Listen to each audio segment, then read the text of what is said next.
Hi, everyone. Thank you all for joining early.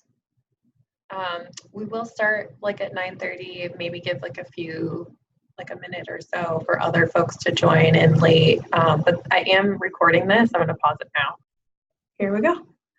So I'm going to start sharing my screen to show you a few different things. So bear with me.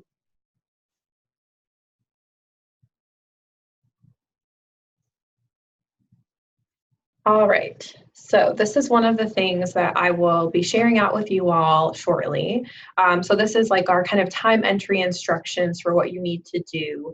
These are specifically, especially as we move further, going to be instructions for how you're going to log your time electronically, which is not how you're going to be doing it for this upcoming Monday. So I'm going to kind of pause after I go through the first instructions and go through what you're going to have to do for Monday. But we're going to go through everything today so that you have it and you know what's happening. So the first thing, like I mentioned earlier, is that if you're having any trouble with this timekeeping system, which is called ROC or ROC, you should really reach out to their team at Iowa Western at support@iwcc.edu.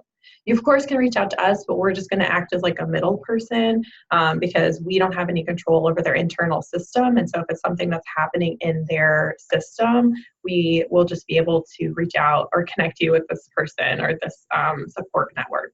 So just know that it's highlighted and bolded at the front so that way you can reach out to them, but don't also feel like you can't reach out to us because we sometimes just do some basic troubleshooting as well. So how you're going to log in is you're going to go to this link, which I will share.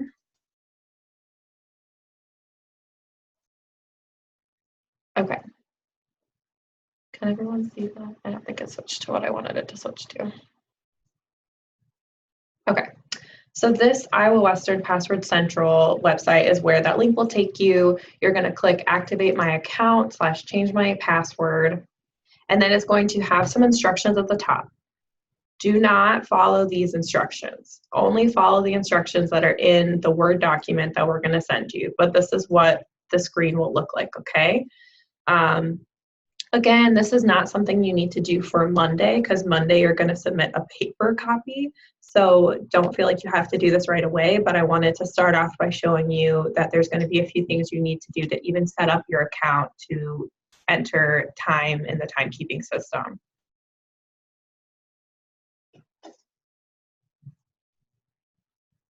Okay, this is what it should be looking like. I don't know why it said it paused. So what you're going to do for Monday is actually what we call like a paper timesheet. So it's really just an Excel document. It's different. So I'm going to go through specifically what each group of you should be doing. So we have 3 different groups that I'm talking to today, so bear with me. We have a group that started on July 8th, a group that started a second term on the July 9th, and then we have 2 members from our Iowa program who are in the middle of their term. And so they're all different, so I'm going to go through each one, but the instructions are basically the same, okay?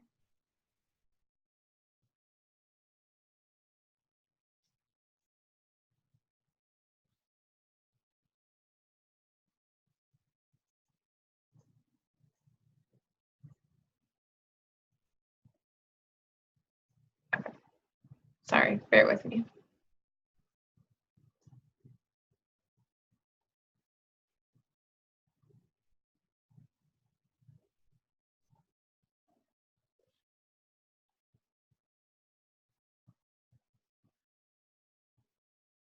Okay, so this is the template that I will send to those folks who started on Monday, July 8th. So what you're going to do, and these instructions are the same for all groups, so this is just specifically the one for Monday, is you're going to put your name up here in this yellow box. So first and last name as it appears in your documentation that you've shared with us for your HR onboarding paperwork. You don't need to put your ID number, but if you really want to, you can put your social security number. But as long as we have your name as you provided it, like your legal name, it will be fine. So the pay period is the 2-week period that we are reporting on. So obviously it spans from June 30th to July 13th, as you can see here. You started on Monday, so you are not going to receive or have any hours logged for the first week. And so my biggest instruction here is don't mess with the table. Put your name, print it off, sign it. That's all you really need to do. But I will explain how this is kind of working just so that you know. So with VISTA, you earn what they call like a daily living allowance or daily allotment. And so that amount does depend on the county in which you're living. So I'm not going to say what it is because I don't know off the top of my head based on the different counties that you're operating in. And so what it looks like is, so it might seem weird that there are some hours here. I understand that, but those are inconsequential to what you're actually reporting for your hours or your days worked. So with VISTA, you are considered to be like an active member of the VISTA program 24/7, 365 for your entire year of service. That's obviously not the reality. We don't need to document the actual hours that you're serving at your site. So if you came in at 8, you had lunch at noon, you came back at 1, we don't need to know that. We just need to know that you were active at your site on the days that you were supposed to be. The only reason that you wouldn't be active is not like you took vacation or it's a weekend. It would be like if you exited the program and you're no longer serving with VISTA. So that's kind of the distinction. It's very different. I understand, but you just need to know, like, don't mess with the table. Don't let the times freak you out or give you any anxiety, because it's really just for Iowa Western's system, we have to have some times in there just because that's how they process it. But just know this is how it needs to be for them to accurately give you what they should be giving you in your first living allowance paycheck. Okay? So that's why here under the VISTA column, there are only ones for the days that you have actively been serving in the program. So starting Monday the 8th, ending Saturday the 13th, right? So even if it's a Saturday and you're not working, you still get a 1 for that day. So the hours here should only be 6 hours, so you'll be earning 6 of that daily living allowance.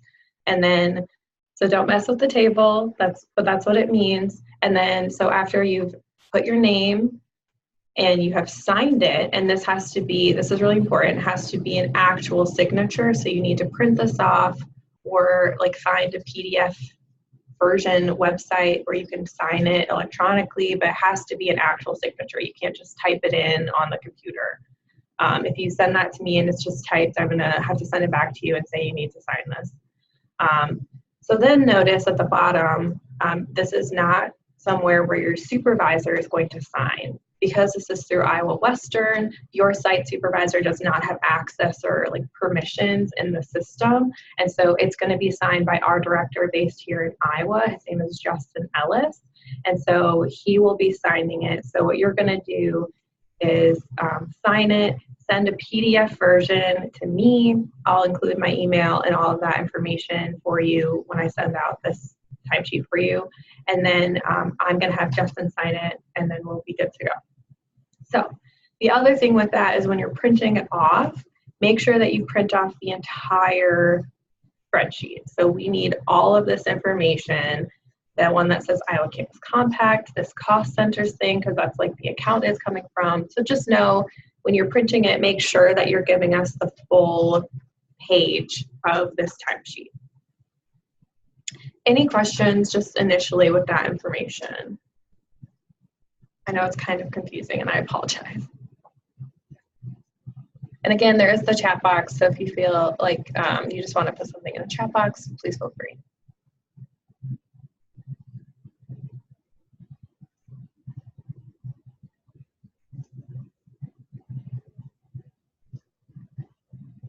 Okay.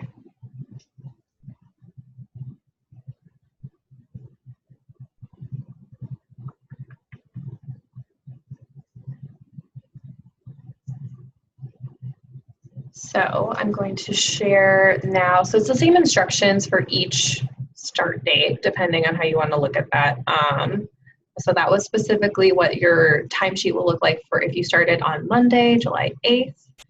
This is what your timesheet will look like if you started your second term on Tuesday, okay? So it's a little bit different, only in that, so you're still gonna put your name at the top, maybe your ID number if you want to.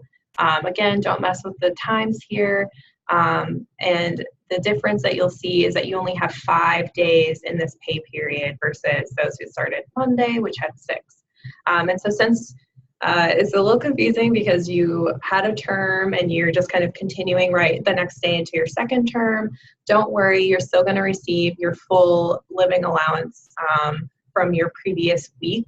It's just that with the distinction of VISTA and how they determine like the terms that you're serving in, this is how it's going to be recorded for that second half. So just know you're still going to receive it for those other days that you were actively serving in the program. This is just specifically because now you're on officially our grant that's based out of Iowa and with Iowa Western Community College's system. So this is that. Again, you're going to sign it and then send the PDF version to me, and I'll have Justin, our director here in Iowa, sign it and take care of it, process it for you.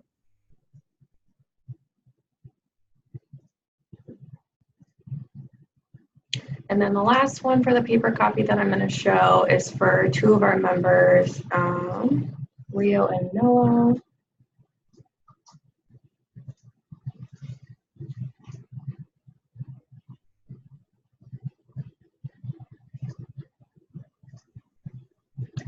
Okay, so Rio and Noah both started their terms last November, but now they're switching on to the payroll system. So not that you need to in the background, but there you go. So Rio and Noah, you're going to do the same thing. You're going to put your name up here, your ID number if you want, which would just be your social security number, or I can give you all your ID number with Iowa Western. But since you are in our program, have been serving, you have a total of 14 days in this pay period. So again, don't mess with the times or the hours. Just know that this is accurate for how it's going to be processed or how it needs to be processed in the system. You're going to sign it, send it to me electronically. I'll get Justin's signature and we'll process it. There you go. So again, this paper copy is the one that is due on Monday. Please have this to me by 10 a.m. because it takes a little bit more time for us to process and be tracking. So this is going to be due Monday, July 15th at 10 a.m. You can submit this. Earlier. So if you wanted to submit it on Friday, even on Thursday, and you just email it to me, get it out of the way, that's totally fine. Please feel free to do that. But just know it. After like 10 a.m. on Monday, I will be emailing and tracking everyone down saying, please submit this to me. Because if you submit it late, there is a possibility that Iowa Western will have already begun processing, and so they might get to your timesheet late, and so then that might affect a late payment for you and your living allowance, which we do not want to happen. So just try to be as timely as possible. If you're having questions or concerns, please just let us know. That includes, Kritika and Jacqueline in Minnesota. We are always communicating with each other, but just know it is really important that you get these in on time because we don't want you to experience a delayed payment.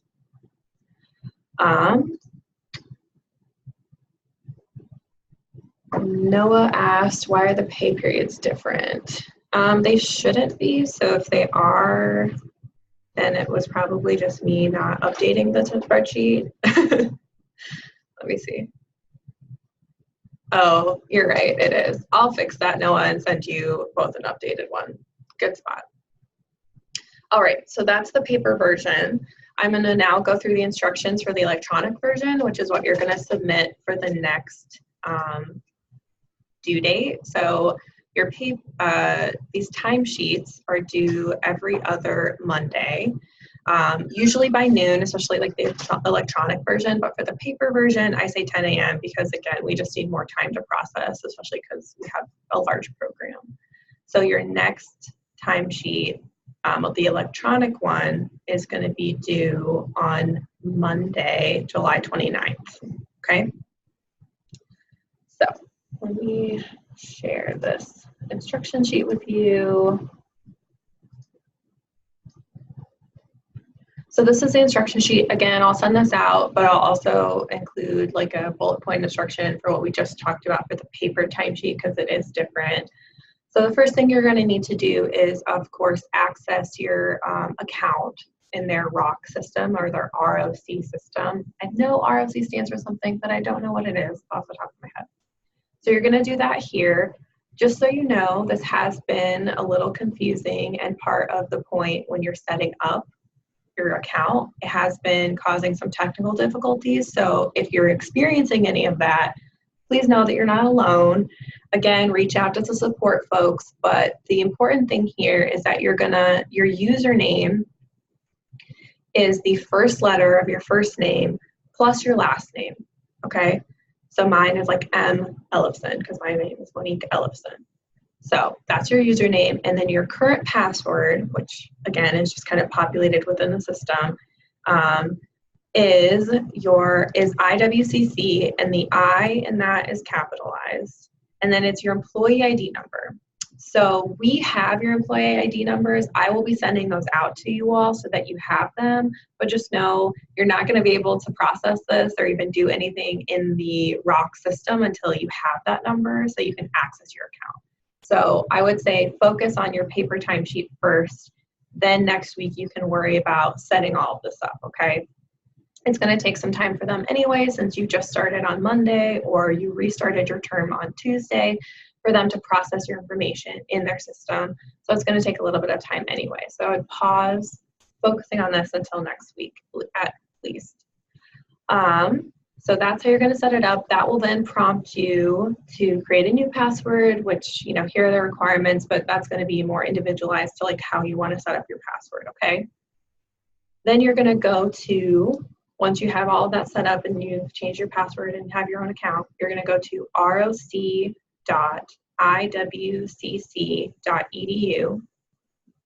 You're going to click on employee and employee profile. And then these specifically, like steps 6 and 7, are how you can see your pay advices, which is like your paycheck or your pay stub. I don't know how you want to word that. And then you can also electronically access your W-2. So, you know, looking towards February when tax season comes, or next January, whatever, this is how you can access that electronically. Otherwise, they will just mail it to you at the address that you provided. So that's why these instructions are there specifically, but we're going to go through the timesheet instructions now. So this is how you're going to enter time for that second timesheet that's going to be due on the 29th of July, okay? So you're going to log into ROC at roc.iwcc.edu. On the right-hand side, and I have a little picture here, there's a service menu. So you're going to select employees, and then you're going to do time entry and approval. So this is what the screen should look like for you. This is where you're going to click. So you're going to click on time entry once you've done time entry and approval. And then you're going to select the pay period, so the 2-week pay period that you're reporting on, so that it'll look like this. And if you're submitting it on like Sunday or Monday, there might be two options. So just make sure you're always selecting the correct dates. So you're going to click that little checkbox and then click submit. And then your time card will appear. So this is what your time card should and will look like. So this is a little bit different than the pay one, so the paper pay sheet. So to enter your hours, all you're going to do is submit a 1 for each day of the pay period that you were actively serving in the VISTA program. So this is different in that, you know, for this first paper timesheet, you know, we had to only put in certain hours for certain days because you started halfway through the pay period. Whereas right now, you're just going to put a 1 for every day of that pay period because you will have actively been serving for the entire pay period. So this is not something where you're going to count, like if you take vacation hours, if you take sick hours, you're not going to track any of that in here because those benefits come directly from VISTA. This is just strictly so you are earning that daily living allowance rate. And so that your 2-week pay period rate is correct, okay? you're going to just select one or put one for each day. Again, we're not concerned about the actual times that you're serving. If your site is asking you to report on that, make sure that you're doing what they're asking of you. This is simply just for Iowa Western system for them to be able to process your living allowance paychecks, okay? So you're going to enter a 1 in each row like it says. So then, so once you've done that, you're going to click submit here at the bottom. I would say always click submit before you check this little box here, because when you check this box, it means that you're submitting it to your supervisor, which is our director, Justin. So always click submit first so that you can just verify and get this summary screen here to make sure that you submitted the correct number of hours or days, however you want to look at it. So you should have a total of 14 days or hours here, and then that's what it should look like, okay? So that's how you verify the hours. You're gonna click, let me scroll down here. So once you've done the summary here, you've checked the information, you can click go back, and then that will take you back to the timesheet. And don't follow this, make sure that it only has the ones in that column. We won't be tracking any other things here. And then you're gonna check that little box and submit it officially. So once you've done that, it is out of your hands and it will disappear from your option menu and go directly to our director Justin's inbox, okay? If there's something that you realize, oh no, I submitted this incorrectly, you can always reach out to one of us in the VISTA program, and we can notify Justin and he can reject it. He does review them, and so why your supervisor at your site isn't signing off on this, like I mentioned earlier, is because they don't have access to the Iowa Western system. And so, Justin, we have another way of verifying with your site supervisors, which is through like an attendance certification form that they submit, that the information you're providing is accurate. So just know that even though your supervisor isn't signing off on this directly, we do have another process in place that we use to verify that the information you're providing is accurate. So once you've done that, just know it's taken care of. If there are for any other reason, like like something looks off or we want to check in with you, Justin will email you or reject it in the system and tell you why it was rejected. So it could be that maybe you put like a 2 instead of a 1, or you had a 0 instead of a 1, something like that. We haven't really had any experiences where we need to do that a lot, but just know that's how generally it will go. All right. So that is all the information that I have. I know it's a lot. So for next steps, just know I will be emailing each of you your ID number so you can access ROC, as well as the timesheet, the paper timesheet that you need to submit by Monday at 10 a.m. with those like bullet point instructions. So it's fairly simple to follow. Just know, again, wait until next week to try to log into the ROC system and set up your password and all of that, because honestly, they probably haven't processed your information. It takes a few days for their computer system to process all of that and get everyone in onboarded. The other thing that I definitely want to mention to you all is that, so with your timesheet that's due on Monday, that first paycheck, which will be sent out the following week, will be mailed to you in the mail. So like snail mail. It's not going to be direct deposit. The first paycheck is always sent via the mail. And so whatever address you provided to Iowa Western when you were filling out your onboarding paperwork, that's the address that's going to be mailed to. So if in that time frame you have moved or you want it sent to a different address because you had submitted like your parents' address or your college address, please let us know right away so that when we submit your timesheet, we can tell Iowa Western, hey, they have a new address, you need to send it here, because otherwise they'll send it out and you won't get it. And we definitely want you to get it. So if you have a change in address, please let us know, because that first paycheck will be sent in the mail, okay? Awesome, I'm gonna stop recording and then you can ask any questions.